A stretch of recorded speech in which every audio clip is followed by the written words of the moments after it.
Don't worry. Sanay ako ng wala. I survived with nothing.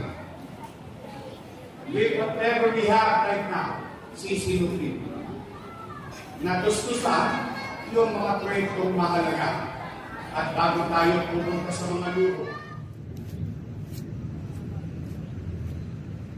ilan po ang takot na takot ako. Una, height. 2, multo. Pangatlo, takot ako sa injection.